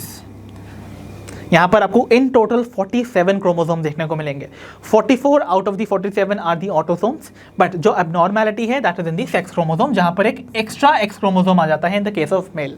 ठीक है, तो नॉर्मल जो एक्स वाई कंडीशन है वो तो मेल डेवलपमेंट या फिर मेल कैरेक्टर्स को डेवलप करवाएगी, बट ये जो एक्स्ट्रा एक्स क्रोमोसोम आ गया है ड्यू टू नॉन डिसजंक्शन ये कुछ फीमेल कैरेक्टर्स को डेवलप करवा देती है। तो इसलिए यहाँ पर आपको ओवरऑल तो मैस्कुलिन डेवलपमेंट देखने को मिलेगा, बट कुछ फीमेल डेवलपमेंट भी एक्सप्रेस हो जाता है, जैसे कि गायनेकोमेस्टिया की कंडीशन, मतलब मेल के केस में जो ब्रेस्ट हैं वो एनलार्ज हो जाते हैं, उस कंडीशन को गायनेकोमेस्टिया कहा गया है। तो ऐसे में ये कंडीशंस भी अकर करेंगी, और ऑब्वियसली इसका मतलब ये वाला जो स्टेटमेंट है regarding Klinefelter syndrome this is correct. तो इसके आगे टिक लगा लेते हैं। ठीक है, then we have statement C that says the affected individual is short stature. तो क्या जो अफेक्टेड इंडिविजुअल्स हैं वो शॉर्ट स्टेचर होंगे? मतलब इस पर्टिकुलर सिंड्रोम में या फिर डिजीज में क्या कोई अफेक्ट सोमैटिक कैरेक्टर पे आएगा? ऑब्वियसली नॉट, बिकॉज यहाँ ऑटोसोम्स तो अनअफेक्टेड है ना। जो ऑटोसोम्स होते हैं वही तो बॉडी कैरेक्टर्स को डिफाइन करते हैं, कंट्रोल करते हैं, इजंट इट और नॉट। तो इसका मतलब जो बॉडी हाइट है ना, शॉर्ट स्टेचर का मतलब होता है शॉर्ट हाइटेड होना। तो क्या बॉडी हाइट जो है वो एक सेक्स लिंक कैरेक्टर नहीं ना, वो तो ऑटोसोम से अटैच होगा या फिर ऑटोसोम से कंट्रोल होता होगा, और ऑटोसोम्स यहाँ पर नॉर्मल है। तो ऐसे में इंडिविजुअल की स्टेचर या फिर हाइट पर कोई इफेक्ट नहीं पड़ेगा, जो भी अफेक्ट होगा वो उनका सेक्सुअल कैरेक्टर्स होंगे, बिकॉज यहाँ पर सेक्स क्रोमोसोम जो है वो अफेक्टेड है, राइट। तो ऐसे में यहाँ पर there is no such condition associated with Klinefelter syndrome, hence we have to eliminate this one. ठीक है, चलिए देखते हैं डी वाले ऑप्शन को या डी स्टेटमेंट को, that says physical, psychomotor and mental development is retarded? Obviously not. ये सारी कंडीशन जो आपके सामने मेंशन है, यू नो वेरी वेल, ये डाउन सिंड्रोम की हैं, जहाँ पर इंडिविजुअल का फिजिकल, साइकोमोटर और मेंटल रिटार्डेशन हो जाता है। तो ओवर हियर ऑल्सो ये भी यहाँ पर एसोसिएटेड नहीं है with the Klinefelter syndrome. And lastly we are left with E1 that says such individuals are sterile. Yes, ये कंडीशन ट्रू है। तो देखो आपको पता है ना, यहाँ पर इंडिविजुअल स्टेराइल है मतलब वो फर्टाइल नहीं है, can not produce their offspring. तो इसका मतलब ये होगा कि ये कंडीशन, क्योंकि ये सेक्सुअल कैरेक्टर या फिर सेक्स लिंक्ड कंडीशन है, इसका मतलब डेफिनेटली ये सेक्स लिंक्ड क्रोमोसोम से डिफाइन हो सकती थी। और सिंस यहाँ पर डिसऑर्डर है तो इसका मतलब जो इंडिविजुअल्स होंगे they are going to be sterile. ये सारी चीज़ें हमने ऑलरेडी कवर की थी हमारे कॉन्सेप्ट एड ऑन में। मतलब यहाँ पर जो दो कैरेक्टर्स डिफाइन कर रहे हैं क्लाइनेफेल्टर सिंड्रोम को among these all A to E1, इसमें आपका B वाला करेक्ट है और E वाला। तो जो करेक्ट ऑप्शन होगा वो वाला ऑप्शन होगा जहाँ पर B और E को करेक्ट बताया जा रहा है, और B और E को करेक्ट बताया जा रहा है in option B itself. Hence the correct answer in this case is option B। तो चलो बच्चों बढ़ते हैं towards problem number 16। The question says broad palm with single palm crease is visible in a person suffering from. तो बच्चों आपको बताना है कि वो कौन सा डिसऑर्डर या सिंड्रोम है जिससे सफ़र करने वाला पर्सन कैरेक्टराइज होता है या फिर आइडेंटिफाई किया जाता है विद अ ब्रॉड पाम जिसमें एक सिंगल पाम क्रीज होती है। ओके, तो भाई कौन सा है वो डिसऑर्डर? आई नो आप सभी को इसका आंसर बहुत अच्छे से पता है, and I need not tell you the answer also, but still I will have to. Option देखिए, ऑप्शन है हमारे पास Turner syndrome, option B Klinefelter syndrome, option C thalassemia या फिर option D the Down syndrome. The correct answer is, बता दूं, the correct answer would be option D, Down syndrome. So the correct answer here is Down syndrome, जैसा कि हमने बार बार पीछे भी discuss किया हुआ है, जहां पर आपको एक ब्रॉड पाम पे सिंगल पाम क्रीज देखने को मिलती है, जैसे हम सिमियन क्रीज बुलाते हैं। इसको हमने बहुत अच्छे से पढ़ा हुआ भी है, राइट? सो आई होप आपको इसका आंसर अच्छे से समझ आया होगा। तो चलिए बच्चों बढ़ते हैं towards problem number 17। The question says which of the following symbols represents mating between relatives in the human pedigree analysis. तो ह्यूमन पेडिग्री एनालिसिस में मेटिंग बिटवीन अगर रिलेटिव्स हो या फिर मैरिज हो जाए रिलेटिव्स के बीच में, तो उसको पेडिग्री चार्ट में कैसे रिप्रेजेंट किया जाता है, इनमें से किस सिंबल का इस्तेमाल किया जाता है, we have to find out. So यहाँ पर आपके सामने 4 सिंबल्स प्रेजेंट हैं इन दी ऑप्शंस। तो बच्चों आई होप आपको इतनी चीज़ तो याद होगी, जो मेटिंग होती है बिटवीन दी रिलेटिव्स या फिर मैरिज होती है बिटवीन रिलेटिव्स, उसको कहते हैं कॉन्सेंगुइनियस मेटिंग या फिर कॉन्सेंगुइनियस मैरिज, और वो रिप्रेजेंट की जाती है by the male individual with the female joint together by 2 horizontal lines. इसीलिए यही वो सिंबल है जो कि रिप्रेजेंटेटिव होता है of the consanguineous mating. Hence option A over here is correct. तो बच्चों आइए बढ़ते हैं towards problem number 18। The question says a certain plant homozygous for yellow seeds and red flowers was crossed with a plant homozygous for green seeds and white flowers. The F1 plants had yellow seeds and pink flowers. Look at this condition बच्चों, यहाँ पर कुछ information छुपी हुई। देखो क्या बोला जा रहा है, एक क्रॉसिंग करवाई जा रही है जिसमें कि yellow seeds and red flowers को वाले प्लांट को क्रॉस किया गया विद दी प्लांट जिसके पास ग्रीन सीड्स और वाइट फ्लावर्स हैं, और F1 में येलो सीड्स मिलते हैं। तो देखो पेरेंटल जो कॉम्बिनेशन थे उसमें येलो सीड्स और ग्रीन सीड्स है, बट F1 में एक्सप्रेस हुआ येलो सीड। इसका मतलब out of the 2 traits yellow और ग्रीन सीड्स में से येलो ट्रेट ही अपने आप को F1 में एक्सप्रेस कर रहा है। मतलब येलो ट्रेट जो है ऑफ द सीड कलर क्या है, डोमिनेंट ट्रेट है। ठीक है, तो इसका मतलब ये डोमिनेंट है बच्चों। ठीक है, तो इसको हम कैसे लिखेंगे, विथ कैपिटल Y, और जो ग्रीन सीड है उसको हम कैसे लिखेंगे, बाय स्मॉल y। ठीक है, ओके। बट यहाँ जो फ्लावर कलर आ रहा है that is pink flowers, pink flowers आ रहे हैं बच्चों। और अगर हम पेरेंटल ट्रेट्स देखें तो पेरेंटल ट्रेट्स में आपके पास था रेड फ्लावर और वाइट फ्लावर, एंड ऑब्वियस है बाय डिफॉल्ट वी नो कि रेड कलर जो है वो डोमिनेंट होगा ओवर द वाइट वन। तो यहाँ पर ये कैपिटल R है और ये यहाँ पर स्मॉल r होगा। ठीक है, अब देखो यहाँ पिंक कलर क्यों आ रहा है, can you recall another deviation from the Mendelism that was incomplete dominance. मतलब actually you know very well F1 generation में जो ट्रेट अपने आप को एक्सप्रेस करता है that is the dominant trait. तो ऑब्वियसली F1 जनरेशन में रेड फ्लावर अपने आप को एक्सप्रेस करना चाहिए था, बट द प्रॉब्लम इज यहाँ पर वो अपने आप को कंप्लीटली एक्सप्रेस नहीं कर पाता है। ऐसे में क्या होगा, इसे हम क्या कहेंगे, इनकम्प्लीट डोमिनेंस की फिनोमिनन। याद है आप सभी को? तो इसका मतलब ये रेड कलर सिर्फ होमोजाइगस कंडीशन में ही एक्सप्रेस कर पाएगा वाइट कलर सिर्फ होमोजाइगस कंडीशन में। सिमिलरली येलो सीड्स जो है यहाँ पर ऑब्वियसली हम लोग होमोजाइगस कंडीशन ही लेने वाले हैं पैरेंटल जनरेशन की, बिकॉज जब भी हम क्रॉस परफॉर्म करते हैं तो पैरेंटल जनरेशन प्योर लाइन्स या फिर ट्रू ब्रीडिंग वैरायटीज ली जाती है जो कि होमोजाइगस होती हैं फॉर ईच ट्रेट। ठीक है, नाउ अब बोला जा रहा है कि अगर इन F1 प्लांट्स को, यानी कि F1 प्लांट्स यानी कि येलो सीड्स और पिंक फ्लावर्स बेयर करने वाले प्लांट्स को अगर हमने सेल्फिंग कर दी to get the F2 progeny, so assuming that independent assortment यहाँ पे हो रहा है ऑफ द टू कैरेक्टर्स, तो how many phenotypic categories are expected for the characters in the F2 generation. तो भाई आपको बताना है अगर यहाँ पर जो इंडिपेंडेंट असॉर्टमेंट हो रही है दोनों कैरेक्टर्स की, दो कैरेक्टर की स्टडी की जा रही है बच्चों यहाँ पर, सीड के कलर की और फ्लावर के कलर की, मतलब डाई हाइब्रिड क्रॉस यहाँ पर परफॉर्म की जाएगी। तो अगर इनका इंडिपेंडेंट असॉर्टमेंट हो रहा है, दैट मीन्स इनके जो जीन्स हैं वो दो डिफरेंट क्रोमोसोम्स पे प्रेजेंट हैं, तो कितने फिनोटाइपिक कैटेगरीज एक्सपेक्ट किए जा सकते हैं इन दी F2 जनरेशन।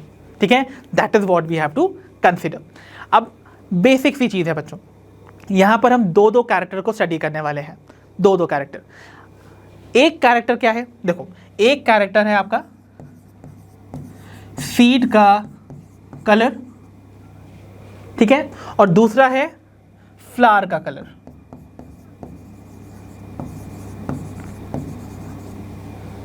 इतनी सी बात है ना। अब आपको बताना है F2 जनरेशन में आपको कितने फिनोटाइपिक या फिनोटाइप्स देखने को मिल सकते हैं, इतने ही बताना है। इतनी सिंपल सी चीज़ है।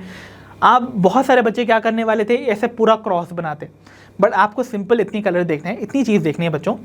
जो सीड कलर है वो F1 जनरेशन में येलो आया है ना, एक पैरेंटल ट्रेट, और आपको पता है F2 जनरेशन में दोनों ही पैरेंटल ट्रेट आते कि नहीं आते, है कि नहीं। सी F1 जनरेशन में जो अपने आप को एक्सप्रेस करेगा वो डोमिनेंट ट्रेट, ठीक है, तो वो येलो सीड है। तो यानी कि सीड कलर के जो फिनोटाइप्स होते हैं वो क्या होते हैं, येलो हो सकते थे, और या फिर वो आपके पास ग्रीन हो सकते थे। यही दो तो हो सकते थे ना। ये तो कोई भी इनकम्प्लीट डोमिनेंस नहीं शो कर रही है, ऐसा तो है नहीं कोई इंटरमीडिएट कलर आ रहा है येलो और ग्रीन के बीच में, ऐसा तो कुछ भी नहीं हो रहा है।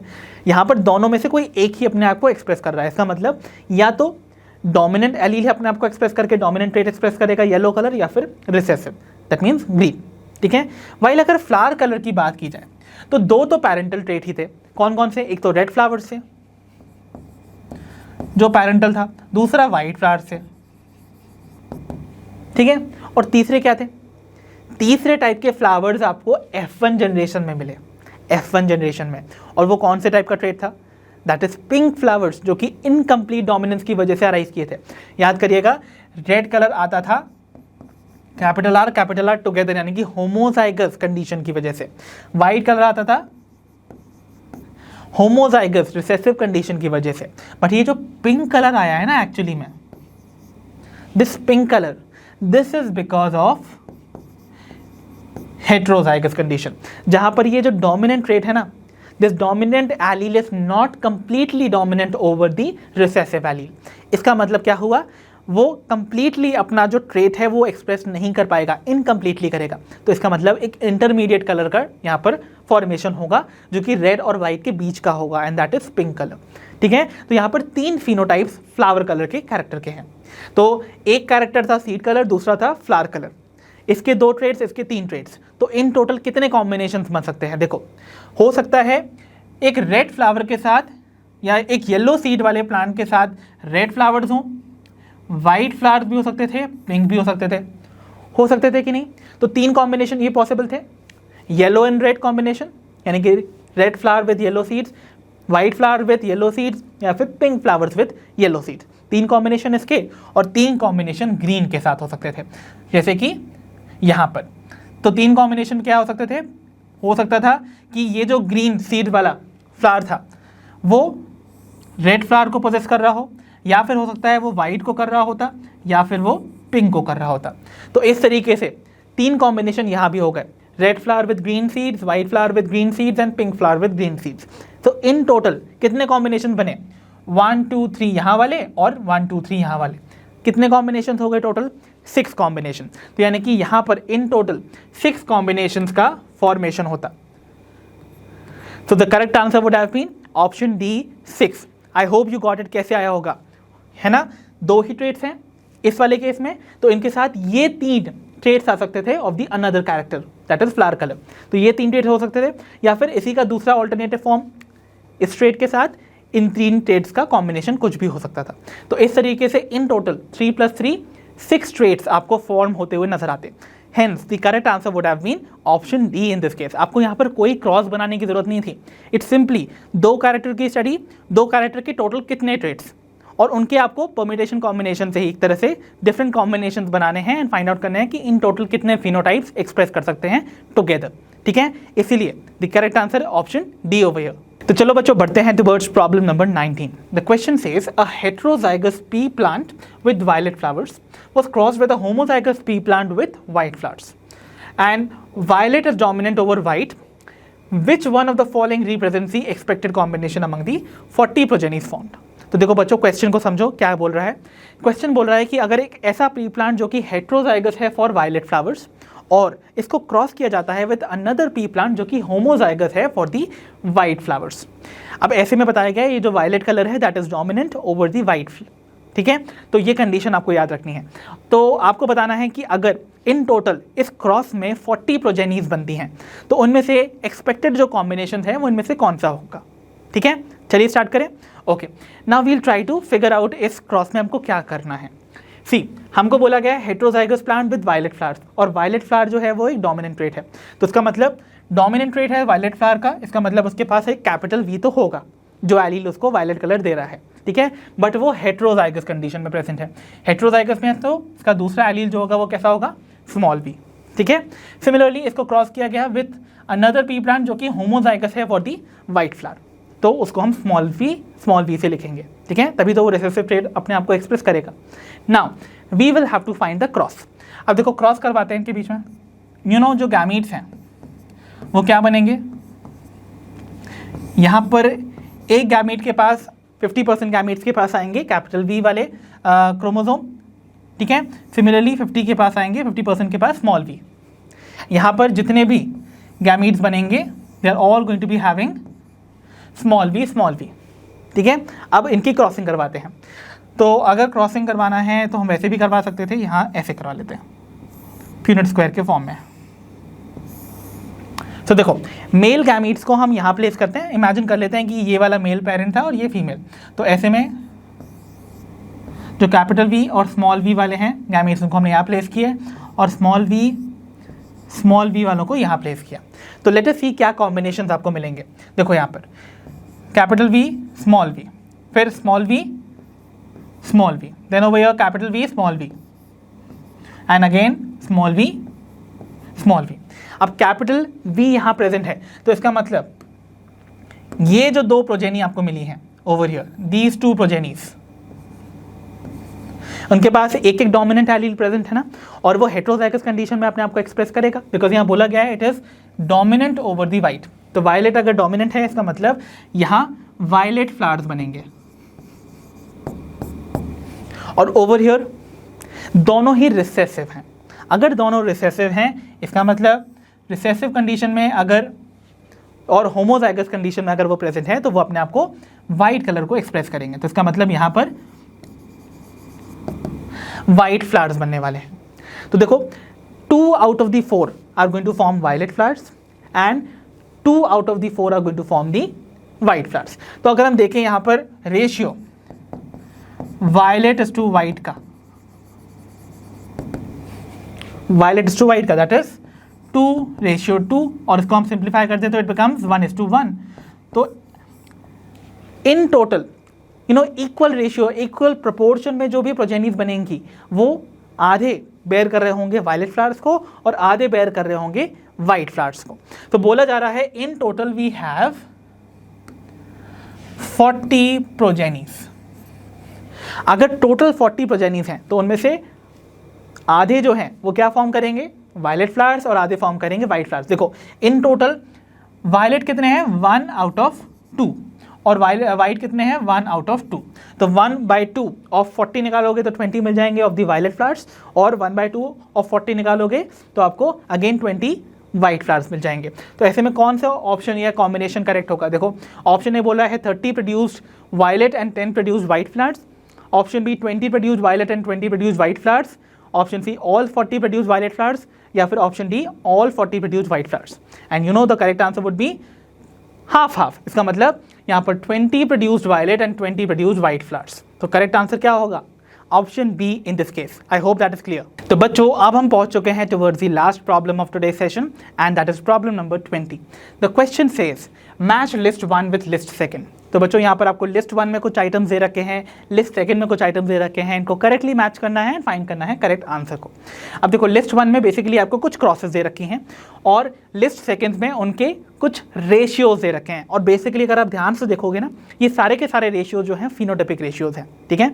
तो आपको इन पर्टिकुलर क्रॉसेस को उनके कैरेक्टरिस्टिक फिनोटाइपिक रेशियो से यहाँ पर मैच करवाना है और फाइंड करना है करेक्ट आंसर। तो देखो सबसे पहले we have is a monohybrid cross. Monohybrid cross में कौन सा फिनोटाइपिक रेशियो देखने को मिलता था ऑफ द F2 जनरेशन? यू नो वेरी वेल, आपको देखने को मिलता था 3:1 का रेशियो, राइट। तो इसका मतलब यहाँ पर A जो है वो मैच करेगा with the third one.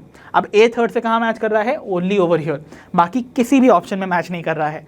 That means ये बाकी जितने भी ऑप्शन हैं वो सब रॉन्ग हैं, यही वाला करेक्ट होगा, but still we will have to verify ना। तो देखो आगे देखते हैं, डाई हाइब्रिड क्रॉस की बात करते हैं। अब डाई हाइब्रिड क्रॉस में आपको जो फिनोटाइपिक रेशियो देखने को मिलता है दैट इज 9:3:3:1। तो इसका मतलब जो B वाला है वो मैच करना चाहिए विथ द फोर्थ वन, तो वो तो यहाँ पर हो रहा है। इसका मतलब ये यहाँ पर करेक्टली मैच्ड है और देखो B4 से यहाँ पर मैच्ड है, ठीक है।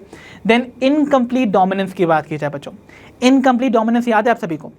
इनकम्प्लीट डोमिनेंस में क्या फिनोटाइपिक रेशियो आता था? याद कीजिए, हमने देखा था जो भी आपकी इनकम्प्लीट डोमिनेंस की फिनोमेना थी उसमें F1 प्रोजेनी तो सारी की सारी पिंक आ रही थी, बट F2 प्रोजेनी का जो फिनोटाइपिक रेशियो था वो कैसे आ रहा था? हमने देखा था एंटी राइनम का केस, जहां पर देखो रेड फ्लावर्स भी एक्सप्रेस कर रहे थे, राइट, जो कि RR जीनोटाइप से रिप्रेजेंट किए जा रहे थे। देन आपको पिंक फ्लावर्स भी देखने को मिल रहे थे जो कि हेट्रोजाइगस कंडीशन से रिप्रेजेंट किए जा रहे थे, और वाइट फ्लावर्स भी देखने को मिल रहे थे जो कि होमोजाइगस रिसेसिव कंडीशन से रिप्रेजेंट किए जा रहे थे। और यहाँ पर ये 1/4 बना रहे थे। जो पिंक फ्लावर्स थे they were forming 2 parts out of the 4 and white only 1। तो 1:2:1 का रेशियो जो कि 3:1 होता था नॉर्मल क्रॉस में, बट यहाँ पर इट चेंज टू 1:2:1। ये हमने ऑलरेडी स्टडी किया था। तो इसका मतलब जो इनकम्प्लीट डोमिनेंस है that corresponds to the ratio 1:2:1, right. तो इसका मतलब यहाँ पर C वाला जो है वो जाके मैच करेगा विद द सेकेंड वन। तो देखो C सेकेंड से मैच भी हो रहा है। एंड D बचा टेस्ट क्रॉस।